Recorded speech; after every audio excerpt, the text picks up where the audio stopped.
E se Cristo não ressuscitou, vazia é a nossa pregação, vazia também é a vossa fé.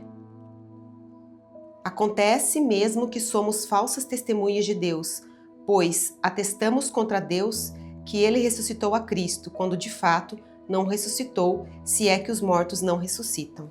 Amém. Então com essa palavra eu abro essa formação de hoje. Meus queridos, o primeiro sinal dos acontecimentos da ressurreição de Jesus é o sepulcro vazio.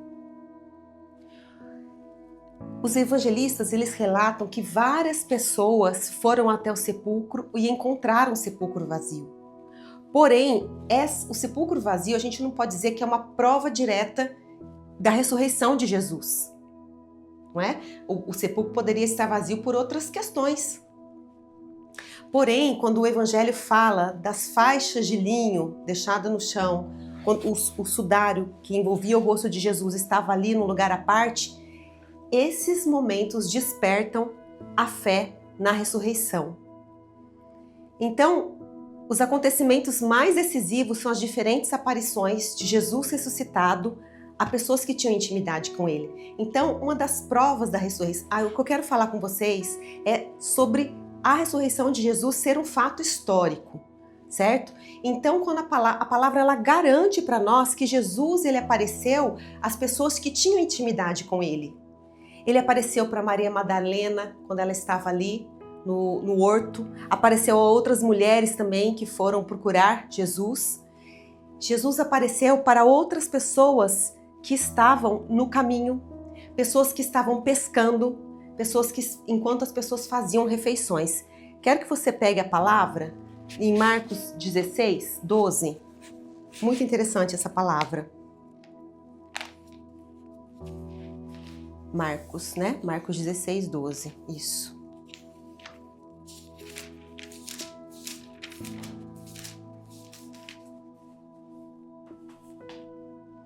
Depois disso, ele se manifestou de outra forma a 2 deles, enquanto caminhavam para o campo. Eles foram anunciar aos restantes, mas nem nestes creram. Então, de fato, Jesus ressuscitou e aparece às pessoas. Isso é muito interessante, gente, porque não fica só no campo restrito aos cristãos.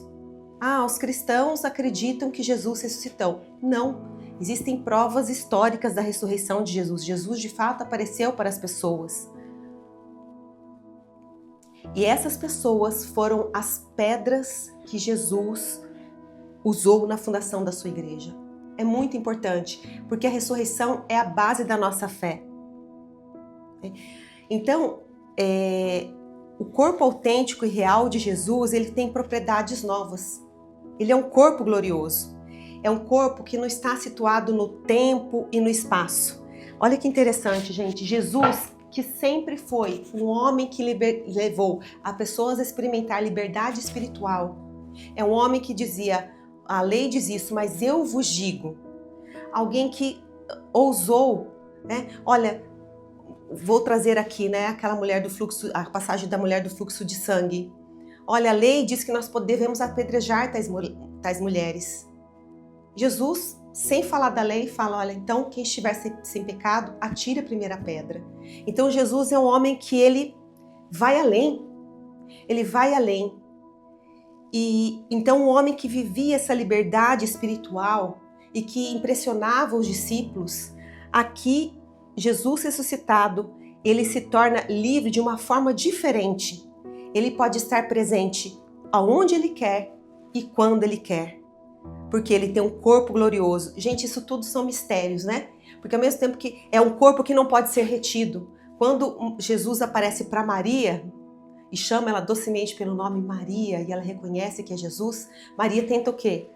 Ela tenta colocar a mão em Jesus. E Jesus fala o quê? Não me retenhas. Ou seja, é um corpo glorioso que não pode ser possuído, que não pode ser segurado, que não pode ser retido.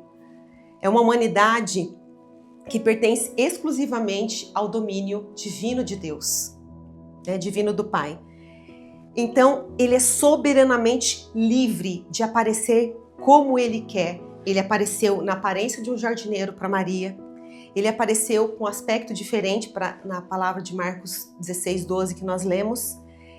Ele aparecia de uma forma diferente daquilo que os discípulos estavam acostumados. Mas para quê, gente? Para provocar a fé das pessoas. Então Jesus, ali ressuscitado num corpo glorioso, ele fala, olha, veja, ele era ao mesmo tempo familiar e ao mesmo tempo totalmente novo. Por isso que ele fala, olha, põe a mão aqui, põe a mão aqui. Sou eu mesmo que falo com vocês, não é um fantasma. Jesus, ele está querendo o quê? Provocar uma fé progressiva, uma fé que foi amadurecendo a partir desses encontros com o Jesus ressuscitado. Jesus foi amadurecendo a fé dos discípulos. Jesus que agora, antes de ascender aos céus, ele está de uma nova condição. E isso era tudo muito novo. Jesus já falava da sua ressurreição, falava da sua morte, da sua ressurreição, mas quando de fato aconteceu, as pessoas não conseguiam acreditar, os discípulos não conseguiam acreditar. Então Jesus foi se manifestando com carinho. E, gente, é muito forte quando fala que Jesus, ele apareceu para as pessoas que tinham intimidade com ele, de diversas formas, sobre a aparência de um jardineiro, de uma outra forma. Isso quer dizer o quê? Para o nosso dia a dia, Jesus também aparece para nós disfarçado. Jesus é aquele que vem a nós disfarçado no pobre, é aquele que vem disfarçado muitas vezes nas pessoas. Eu me lembro que antes de vir para cá hoje, gente, eu lia o livro A Excelência do Amor, e onde o Juninho traz a história, eu não sei falar certo o nome desse judeu que é Zivi, é Z-V-I. E ele conta que ele estava no campo de concentração e para escapar da morte, ele se jogou na vala, enquanto os outros eram fuzilados, ele se jogou. E depois, com o passar, né, deixaram ali os corpos, ele conseguiu sair e ele bateu na casa das pessoas pedindo abrigo, e as pessoas falavam, não, volta para onde você veio, não queriam se comprometer, não queriam dar acolhida para ele.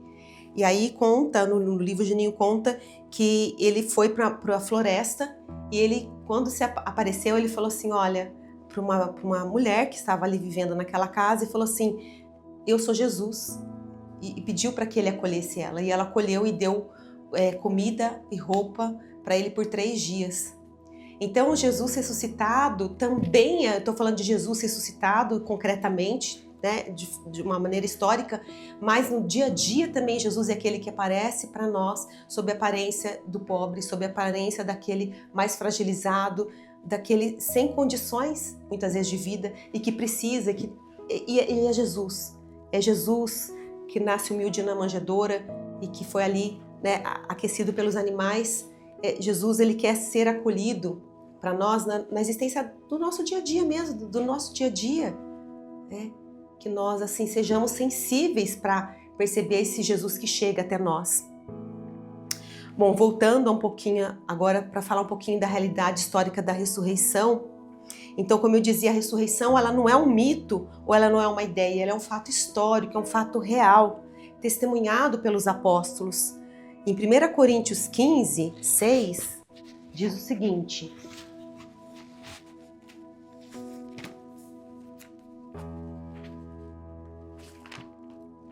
importante que vocês tenham a Bíblia, gente, à mão, e também blocos de anotações para fazendo, né? Uma vez que são formações, né? Não são pregações, embora a missão ID a gente prega a gente dá formação parecido com pregação, mas assim, vocês vão observar que tem uma sequência, né? Então, são formações pensadas numa sequência que vão fazendo uma revelação profunda da nossa fé católica, né? Então, em 1 Coríntios 15, 6, diz o seguinte. Vou pegar desde o versículo 3.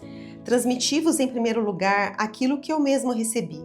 Cristo morreu por nossos pecados, segundo as Escrituras. Foi sepultado, ressuscitou ao 3º dia, segundo as Escrituras. Apareceu a Cefas e depois aos 12. Em seguida, apareceu a mais de 500 irmãos de uma vez, a maioria dos quais ainda vive, e enquanto alguns já adormeceram. Posteriormente apareceu a Tiago e depois a todos os apóstolos. Em último lugar, apareceu também a mim como a um abortivo. Que interessante. Então aqui fala do aparecimento de Jesus aos seus discípulos, aqueles que conviviam com ele, mas a mais de 500 pessoas, não é? Então, a ressurreição é um fato histórico, é algo que é central e que fundamenta a nossa fé. E em 1 Coríntios 15, também de 14 a 15, Paulo fala que a nossa pregação, sem a ressurreição, a nossa pregação e a nossa fé seriam vãs, seriam vazias. Né? O Papa Emérito Bento XVI, ele destaca que só com a ressurreição aconteceu algo verdadeiramente novo que mudou a história e que revelou Deus plenamente. Muitas vezes a gente fala da ressurreição como algo, como que eu posso dizer, como algo, são algo ao mesmo tempo que fundamenta a nossa fé, que é algo central da nossa fé. Quando às vezes a gente fala de encarnação ou ressurreição, parece que são algo, como que eu posso dizer, não banal, mas que é corriqueiro da nossa fé. Não, gente, é algo profundo, assim como eu falei em uma pregação anterior, que a encarnação foi algo maravilhoso, algo inédito. A ressurreição também é algo que mudou a história e revelou Deus plenamente. Isso é muito forte, meus queridos. A ressurreição do Senhor mudou a história. Que ela mude a minha história também, a sua história. Então, a ressurreição de Jesus não é um retorno. Quando Jesus ressuscita, ele não retorna a uma vida terrena. Não é isso. Né? Da mesma forma, é uma vida gloriosa que transcende o tempo e o espaço. Por meio da morte, da sua morte, Jesus nos liberta do pecado.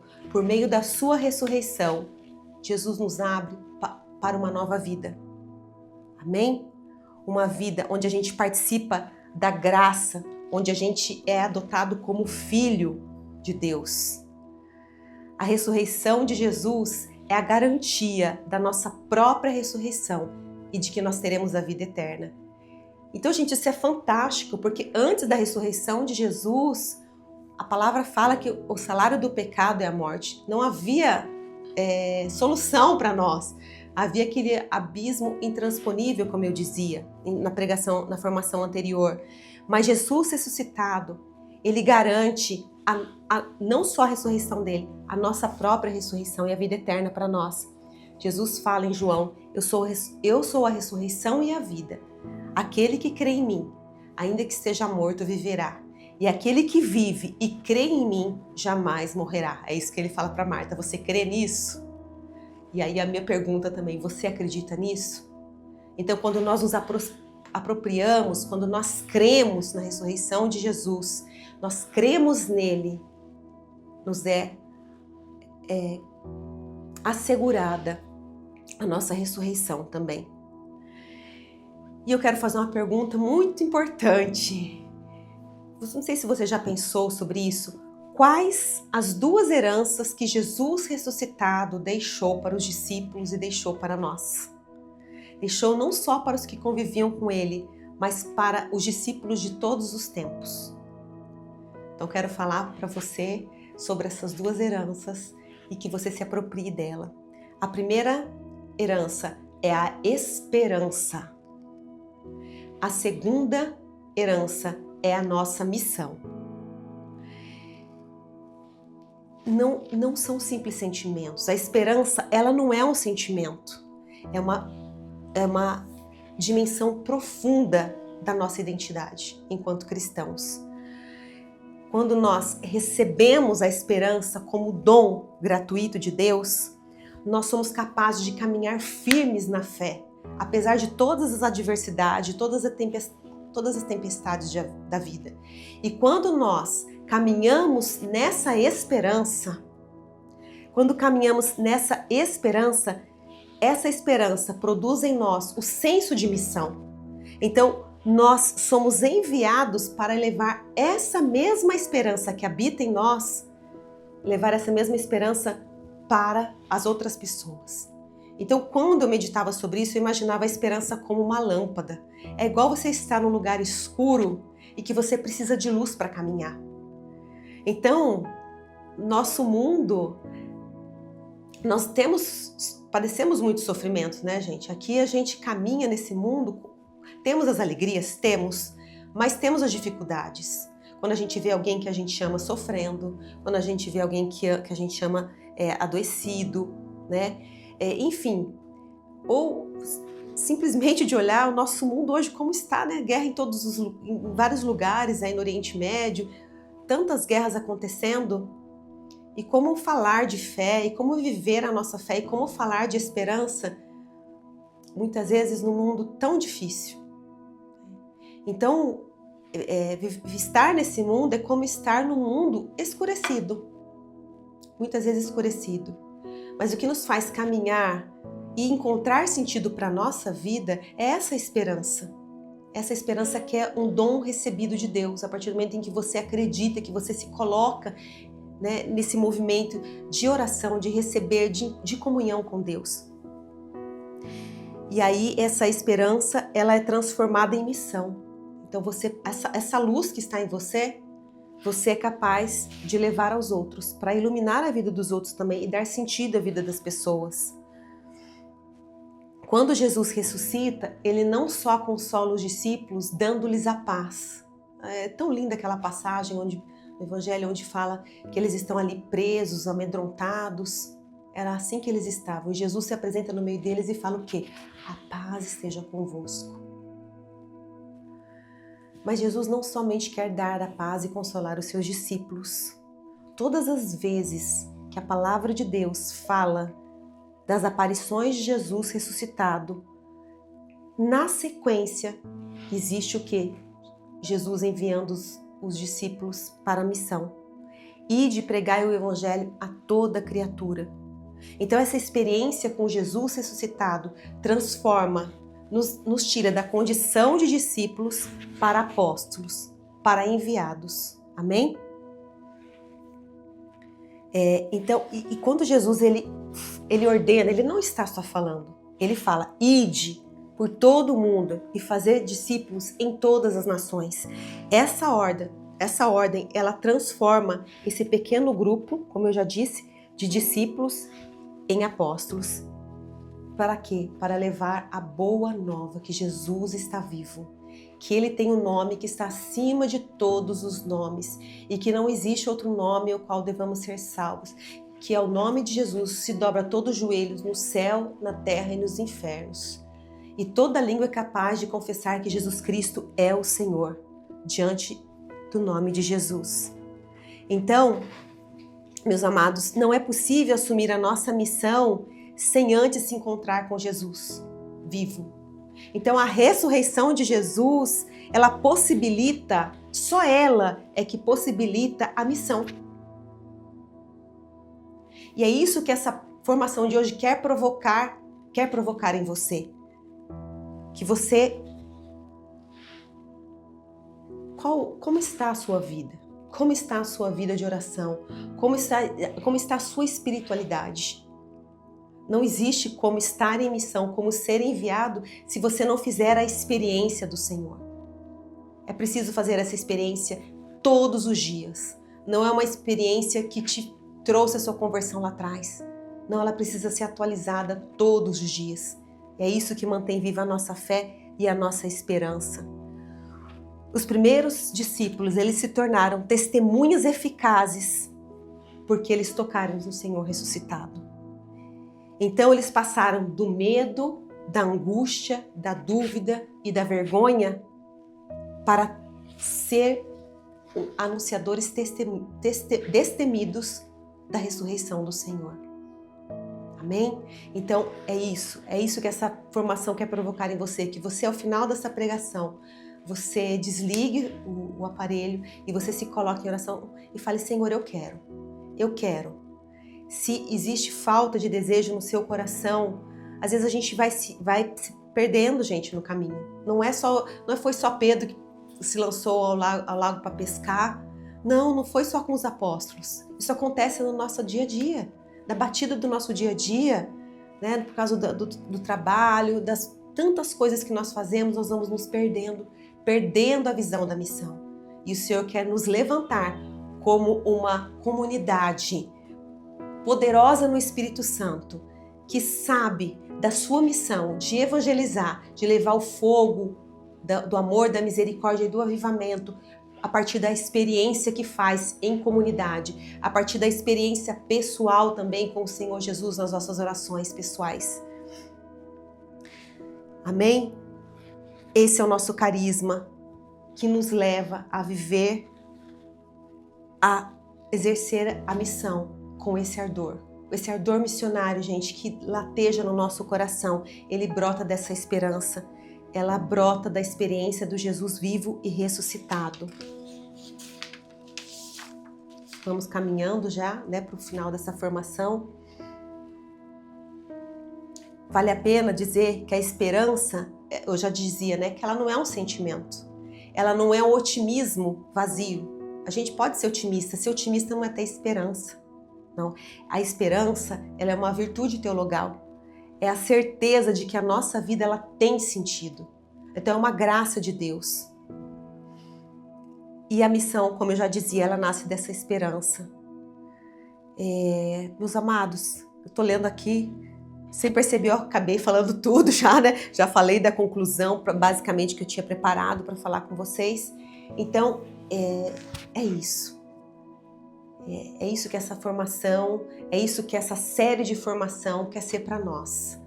Voltar às origens, voltar a sonhar alto, voltar a exercer a nossa missão, o nosso carisma. Né?